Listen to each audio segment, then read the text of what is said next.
money, penny. This shit got me in my feelings. Gotta be. Hai guys, Assalamualaikum. Selamat datang ke YouTube Tuan Christina begitu. Jadi hari ini yang nak buat video comeback, iaitu yang nak ceritakan kisah-kisah seram. Kisah-kisah seram yang terjadi dekat dua kawan Yaya online. Satu cousin Yaya dan satu lagi pintu depan Yaya ni, pintu rumah. Yang pintu rumah ni ada agak macam terkejut sikit lah, sebab dia datang mengejut. Dia tak ada bagi apa-apa amaran ke apa, dia mengejut. Jadi tanpa memasa jom, let's go. Kita tengok cerita ni macam mana. Macam tu, jom, let's go. Okay guys, jadi kisah pertama ni yang nak cerita pasal pintu ini dahulu, sebab sekarang pukul 11 malam. Jadi kalau kita cerita pasal kisah pintu ni lambat, dia akan macam terkejut sikit. Okay, so jom kita mulakan cerita dia. Lagi seram. Okay, kisah dia macam ni. Waktu ni tak ingat hari apa, tapi waktu ni bulan 7 tahun ni lah. Okay, kalau korang nak tahu, adik saudara Yaya ni yang Akil dengan abang Haikal, Akil dengan Haikal, dia kan selalu datang rumah Yaya. Dekat sofa ni dia duduk, dia tengah main game. Sebab kita ramai selalu main game kat sini. Jadi bila dia main game sampai waktu senja, dia tak adalah senja lagi, dia dah nak masuk waktu senja. Dalam pukul 5 ke, dalam pukul 6 ke, macam tu lah ceritanya. Jadi waktu dah nak masuk waktu maghrib tu, abang Yaya dia tiba-tiba keluar daripada bilik dia. Dia suruhlah budak-budak ni balik kat rumah nenek yang sebelah rumah je. Yaya pun macam okey lah, tak apalah, sebab biasalah dia suruh balik kan, sebab dah nak maghrib. Tak elok balik waktu maghrib kan, biasalah, korang pun tahu kan. So bila dia dah balik tu, yang macam okey tak apa, Yaya suruhlah adik Yaya Koyim tu pergi hantar dia balik, sebab takkan nak bagi dia balik seseorang kan, walaupun dekat bahaya tu di mana-mana juga sekalipun kan. Lepas tu selang beberapa hari, abang Yaya baru cerita kat Yaya kenapa dia suruh balik awal. Punya tanpa kabar angin ataupun tanpa apa-apa amaran, ada benda yang jauh, benda tu dia datang, tapi dia lepas sampai dekat depan pintu tu je. Dia tak lepas nak masuk dalam rumah ni. Dia tak sempat nak masuk. Dia just sampai dekat depan pintu tu, dan dia ada dua benda. Benda yang pertama ialah tu benda yang terbang, dan ada usus, dan ada kepala. Apakah itu? Jawapan dia penanggal. Itu sound effect. So kat situ ada penanggal lagi satu.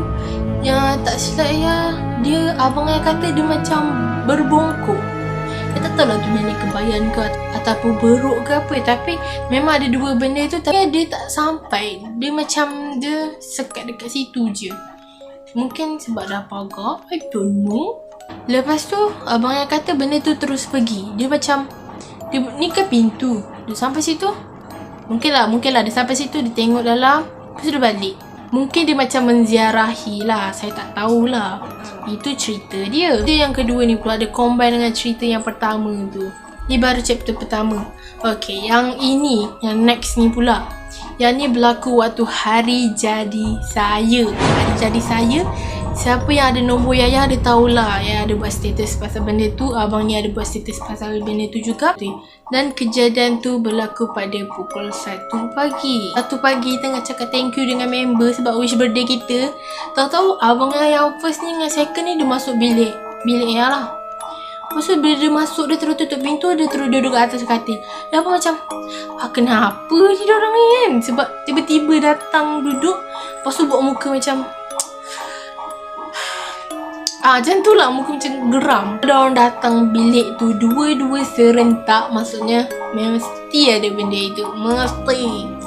Okay, abang Yaya yang nombor 2 angah tu, dia duduk depan Yaya katil kan, dia duduk depan Yaya. Lepas tu tolak guna kaki Yaya. Dia kata kenapa? Lepas tu dia diam. Lepas tu dia buat status dulu, status WhatsApp.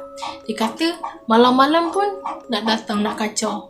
Lepas tu Yaya pun macam, ada benda kadang. Yang mesej abang Yaya, walaupun berdekatan, walaupun main dekat, yang mesej sebab dia tu tak nak bercakap, sebab mungkin dia bad mood sebab ada benda tu datang. Dan benda tu adalah berbongkok, iaitu nenek ke Yan. Nenek ke Yan. Dia lalu pintu tu, dia lalu kat ruang tamu yang tengah cerita ni. Kat depan ni ada ruang tamu, okay. Lalu Pasal saya tak tahu dia pergi mana. Tapi mungkin dia pergi sampai kat dapur. Mungkin dia sampai kat dapur. Sebab abang ayah waktu tu dia tidur kat luar. Dia tidur kat sofa ni. So dia bangun, dia terus masuk bilik. Begitu ceritanya. Lepas tu dia boleh pula menganjing. Dia kata, mungkin ini hari jadi kau, benda tu datang kepala otak anda. Begitu.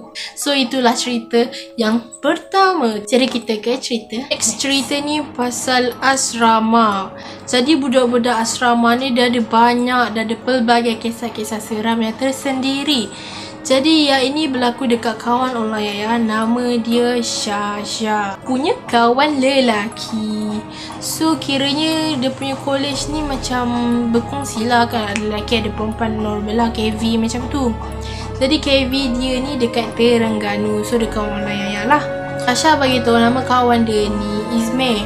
Di satu hari ni Izme ni dia ada satu kain kalau macam nak lap hingus ke apa ke kan. So dia bawa kain tu kan setiap kali nak pergi ke makmal, ke kelas, ke mana-mana Zal dia bawa. Tiba-tiba waktu tu member si Izme ni dia tolak. Kain tu jatuhlah longkang yang ada air. So macam takkanlah nak still pegangkan kain tu. Mereka ambil lah kain tu dan disimpan dekat dalam beg dia. So bila dah habis dia punya kelas dia tu, dah nak masuk waktu maghrib, untuk nak berangkat pergi ke surau, dia basuh lah dia punya kain yang dah terjatuh lah longkang tu kan. Dia basuh, lepas tu dia gantung dekat ampayan depan dom dia. Kiranya depan bangunan dia lah dia gantung. Member si Izmi ni dah kata dah, janganlah gantung kat situ. Sebab korang faham kan lah. Lepas tu Izmi pun kata macam, tak apa sekejap je. So bila Izmi kata macam tu, dia tak apalah, dia pergilah sampai waktu insya. Waktu insya kan dah habis apa orang kata prep malam lah apa tu kan. Dah habis je prep malam tu, Izmi ni dia balik lah seorang pergi kat dorm dia. Sebab dia tak tunggu member dia, mungkin member dia lambat keluar daripada tempat-tempat yang macam dewan ke apa ke kan. Bila dia dah jalan naik tangga tu, dia nak ambil lah, dia nak check dia punya kain tu dah kering ke belum.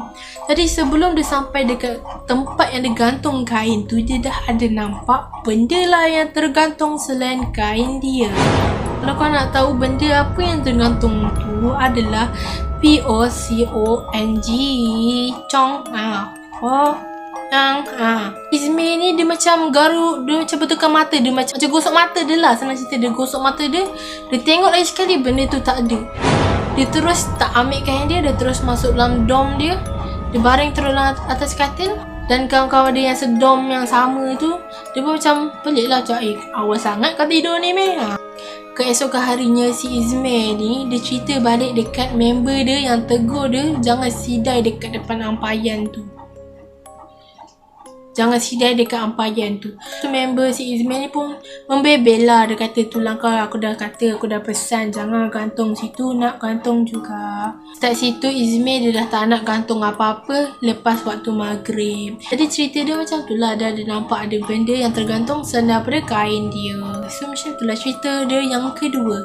Jadi kita pergi ke cerita kita yang ketiga. So jom. Jadi kisah yang ketiga ni pula, second last ni pula, berlaku dekat kawan online Yaya. Nama dia Hana. Tapi bukan berlaku kat dia, dia jadi dekat diri ayah Hana. Pengetahuan korang, Hana ni duduk dekat Negeri Sembilan, kawasan pendalaman dia kampung. Jadi ayah Hana ni seorang pemandu teksi. Tapi pemandu teksi ni dia kena pergi kat pekan ataupun pergi tempat bandar lah. Jadi satu hari ni bapak si Hana ni balik lambat. Dan kebetulan waktu malam tu, dalam pukul 12 ke 11 macam tu lah, waktu dia dah nak on the way masuk dalam kawasan pendalaman kampung dia, ada satu dahan besar yang jatuh. So dia sekat dekat jalan raya dalam kampung tu. Jadi nak tak nak ayah si Hana ni kena patah balik dan ikut laluan highway yang jarang digunakan ni, yang Hana bagi tahu dekat ayah lah.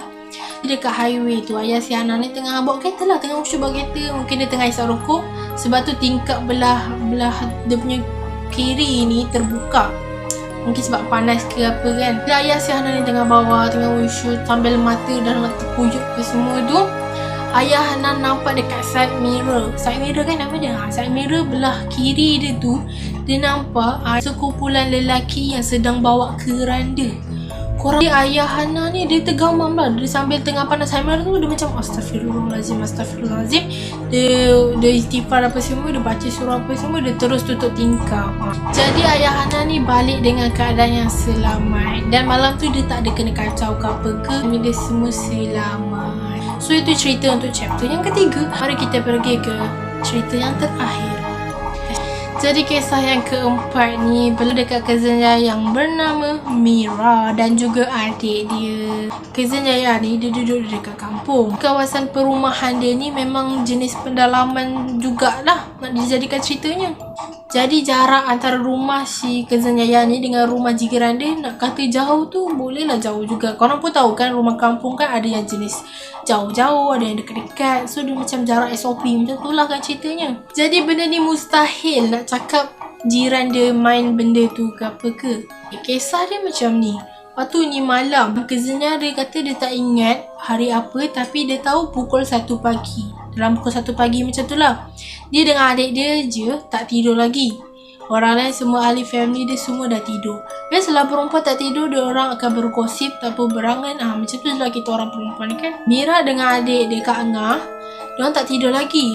Dan bunyi itu terjadi dekat luar rumah. Korang nak tahu rumah cousin Yaya Mira ni, rumah dia rumah kampung. Pintu depan dia ni pintu jarang digunakan. Jadi kita orang selalu ikut pintu dapur lah. Sebab memang mungkin situ pintu yang paling dekat nak masuk. Jadi pintu depan ni dia jadi macam pintu yang jarang guna lah. Tapi tak tahulah orang selalu guna ke tak kan. So pintu tu bawah tu ada tangga untuk turun dekat jalan lah. Jadi benda tu jatuh dekat tangga-tangga tu. Dia macam koridor lah korang katakan. Bila ada guli jatuh dekat situ, cousin Yaya dengan adik dia terus tergamam. Kejut lah ada bunyi guli jatuh dekat luar rumah. Padahal luar rumah tu memang tak ada siapa. Kawasan luar rumah tu memang lapang gila. Nak kata monyet yang main guli, takkanlah monyet main guli kan. Mustahil lah. Tambah lagi dorang punya rumah ni dia punya tandas dekat bahagian luar. So memang lagi seram lah vibe-vibe dia dengan lapang. Ui, seram pada je. Lepas tu malam tu diorang terus macam Astaghfirullah dah mengucap semua. Diorang terus tidur. Dan pagi esok Mira ni bagi tahu mama dia. Dan mama dia kata tak dengar apa-apa bunyi guli ataupun apa-apa bunyi yang terjatuh dekat luar rumah. Jadi diorang berdua ni terus macam okay, kita lupakan benda tu.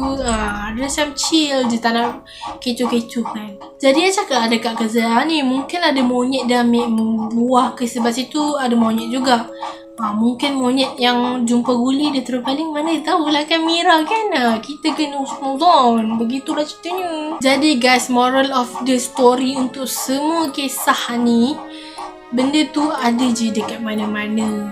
Dekat sekeliling kita, korang tengah tengok ni dia dekat sebelah korang, depan korang, belakang korang, atas korang, bawah korang, kiri, kanan. Benda tu ada je dekat mana-mana.